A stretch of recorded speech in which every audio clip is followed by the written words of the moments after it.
मध हा पृथ्वीवर आढळणारा एकमेव असा पदार्थ आहे ज्याची रासायनिक रचना मानवी रक्ताशी जुळते.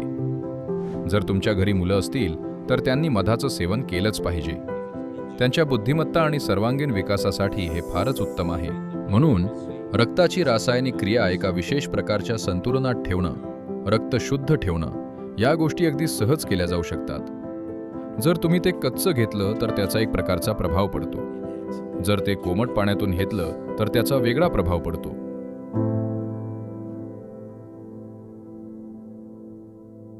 कर्नाटक राज्यात एक आदिवासी जमात आहे ज्यांना जेन कुरुबा म्हणतात, अर्थात मध गोळा करणारे मेंढपाळ. काही काळापूर्वी त्यांच्यासोबत राहण्याची मला संधी मिळाली होती. त्यांचा आहार म्हणजे सकाळी सर्वात प्रथम बांबूचा एवढा मोठा ग्लासभर मध ते सकाळी पितात. मला वाटतं त्यात कमीत कमी पाऊण लिटर मध भरेल एवढं मध ते सकाळी पितात. एवढाच त्यांचा तो आहार असतो. तर सकाळी पाऊण लिटर मध ते पितात आणि मग दिवसभर जंगलात हिंडतात. कमीत कमी 30 ते 40 किलोमीटर अंतर पायी चालतात आणि कमीत कमी 50 झाडं ते चढतात उतरतात. झाडावर चढणं उतरणं आणि संध्याकाळपर्यंत ते काहीही खात नाहीत. आणि जसं जसं ते मध काढत जातात हाताला चिकटलेला मध ते चाटत असतात. म्हणजे एका दिवसात ते सुमारे 1 ते 1.5 लिटर मध पितात. आणि जेव्हा ते संध्याकाळी परततात तेव्हा ज्वारी, मका किंवा नाचणीची खिचडी खातात. पण त्यांचा मुख्य आहार आहे मध. आणि तुम्ही हे पाऊण लिटर मध पिता आणि संपूर्ण दिवसभर अतिशय सक्रिय असता. मुळीच भूक लागत नाही आणि तरीही ताजेतवाने असता. त्यांचा मुख्य उदरनिर्वाह यावरच चालतो.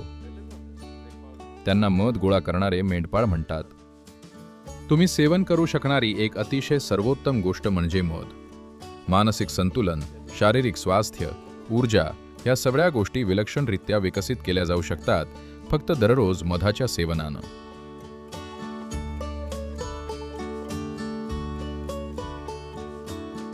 मध हा पृथ्वीवर आढळणारा एकमेव असा पदार्थ आहे ज्याची रासायनिक रचना मानवी रक्ताशी जुळते. मधात जर थोडे बदल केले तर ते जवळपास रक्त बनतं. दररोज जर तुम्ही मध घेतलं तर तुमच्या आरोग्याच्या दृष्टीनं ते फार लाभदायक ठरतं. विशेष करून असे लोक ज्यांना कफची समस्या आहे. तुमच्या हृदयासाठी ते अतिशय गुणकारी आहे. तुमच्या मेंदूसाठी ते उत्तम आहे. ते तुमचं मन सतर्क ठेवतं आणि अतिशय उत्साहवर्धक आहे. म्हणून रोज मधाचं सेवन करणं फार फायदेशीर ठरतं. विशेष करून जर तुमच्या घरी मुलं असतील तर त्यांनी मधाचं सेवन केलंच पाहिजे. त्यांची बुद्धिमत्ता आणि सर्वांगीण विकासासाठी हे फारच उत्तम. आणि त्यासोबत कोहळ्याचा रस. मध आणि कोहळ्याचा रस हे दोन्ही मुलांच्या विकासासाठी, खास करून त्यांची बुद्धिमत्ता उत्तमरित्या विकसित होण्यासाठी चांगले आहेत.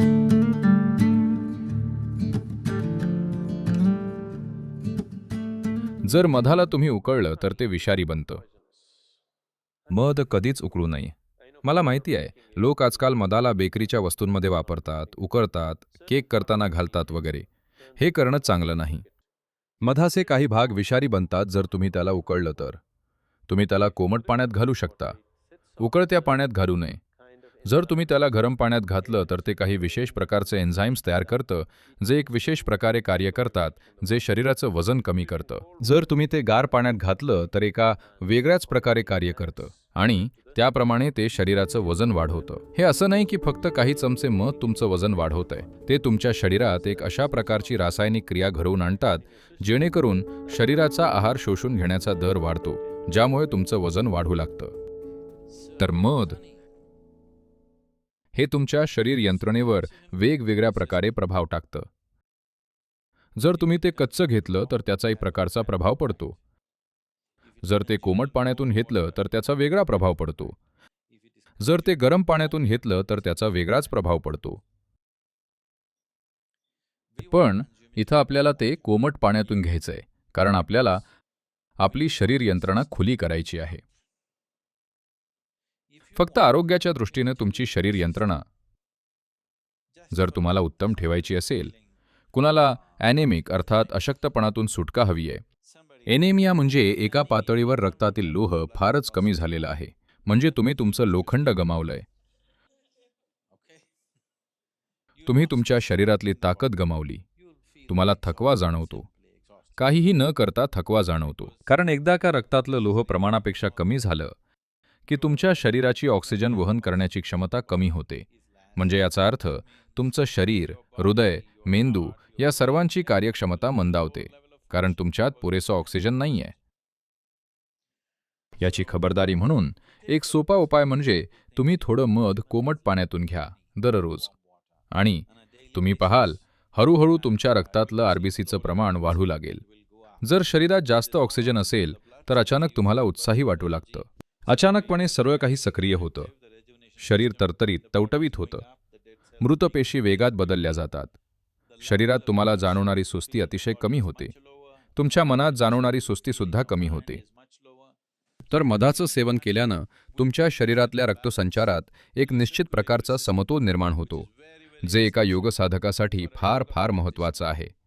कारण योगात तुमचं शरीर तुम्ही एका विशिष्ट दिशेनं वळवत आहात. म्हणून रक्ताची रासायनिक क्रिया एका विशिष्ट प्रकारच्या संतुलनात ठेवणं, रक्त शुद्ध ठेवणं, या गोष्टी अगदी सहज केल्या जाऊ शकतात जर तुम्ही दररोज मधाचं सेवन केलं तर. आणि हे फार गरजेचं आहे त्यांच्यासाठी सुद्धा जे योगाभ्यास करतात. त्याचबरोबर हळदसुद्धा त्याच प्रकारे प्रभावी आहे. ती सुद्धा रक्त शुद्ध ठेवते आणि तुमच्या ऊर्जेमध्ये एक प्रकारची कांती आणते. आणि हळद एक अशी गोष्ट आहे जी फक्त शरीरातच नव्हे तर तुमच्या ऊर्जेवर सुद्धा प्रभावीपणे कार्य करते. आणि हे मधाच्या संदर्भातही खरं आहे की ते सुद्धा तुमच्या ऊर्जेवर प्रभाव टाकतं. मध तुम्हाला अधिक चैतन्यानं भरतं. हळद तुम्हाला निवांत करते आणि तुमच्यात सहजपणा आणते. सकाळी तुम्ही थोडीशी हळद, कडुलिंब आणि मध घ्या.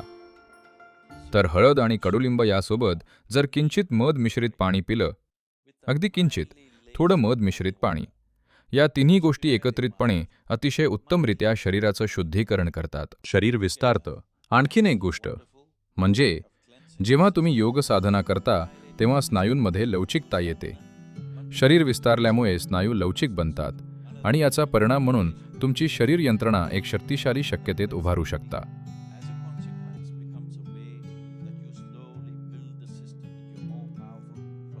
शरीरात जर तुम्हाला एका उच्च पातळीची लवचिकता पाहिजे असेल तर एक गोष्ट म्हणजे शरीरातले पुष्कळ सारे विषारी तत्व बाहेर पडली पाहिजेत. जर तुम्ही फक्त पाणी किंवा पाणी आणि मध सेवन केलं तर ते तुम्हाला सक्रिय ठेवेल. जर तुम्ही हडकुळे नाही आहात आणि थोडंफार वजन कमी झालं तरी काही समस्या नसेल. जर तुम्ही मध घेतलं तर तुमचं वजन काही कमी होणार नाही. जर तुम्ही मध घेतलं किंवा 2-3 चमचे मध घेतलं तर तुमचं वजन घटणार नाही. जर तुम्ही हे 7-8 दिवस केलं तर तुम्ही पाहाल प्रचंड प्रमाणात तुमच्या शरीरातून विषारी तत्व बाहेर पडतील. एवढं जर तुम्ही केलं तर तुम्ही पाहाल तुमचं शरीर अतिशय लवचिक झालेलं असेल. माझ्या सांगण्यावर विश्वास ठेवू नका. तुम्ही स्वतः प्रयोग करून पहा. तर मध एक अतिशय महत्त्वाची भूमिका बजावतं. जे लोक योग साधना करतात त्यांच्यासाठी मध सेवन फारच उत्तम.